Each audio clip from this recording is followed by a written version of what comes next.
Köp rahmet doktor. Ama ahırkı sualim aslında şu vizaның meselesi.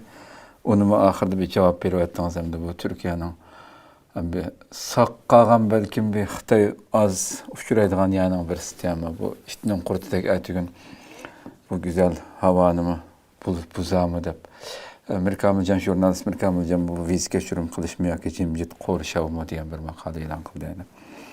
Tafsili noktadan to'xtalib deganimizdek belki memde içi vetilişi navisiz xalıgançı kelişemdi. Eğer içine xalısanız bir işkimet meyle bulmasa cevap berip olmasa. Bir şey şu nime Türkiye texmi çıkara turistler kelsin deydigan bir niyet bilen kıldı dep oylayman. İkincisi mavu Xitay mı nurgun 50'ye yakın devletlerge mi vizasiz kıldı.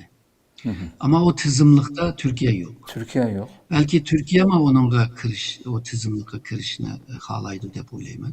Yani Türkler mi rahat bir şekilde mavu Xitayga mı kiralisın dep.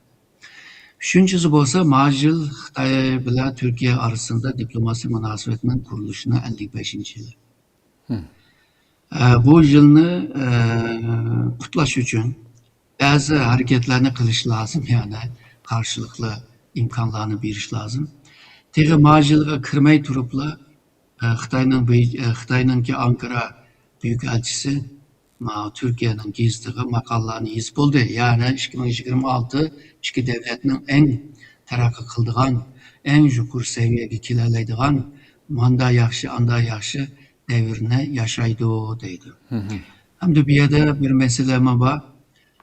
Eğer de Xi Jinping majil Türkiye'ni ziyaret kıldıgan bolsa, Türkiye'me onunla bir diye yani bir karşılık bir iş lazım. Xitay için en yaxşı bir hediye nim oldu degende cinayetçilerini qaytırıp beriş kanununu meclisten çıkarış. Şununla teşkilatlara çık iş var dep oylayman. Muş sebeplerden bulup demen o hem de vizalarını içirdiş. Hoş. Hoş hemse. Köp rahmet Allah razı olsun. Naite mevzuda güzel cevap Ben rahmet etmem.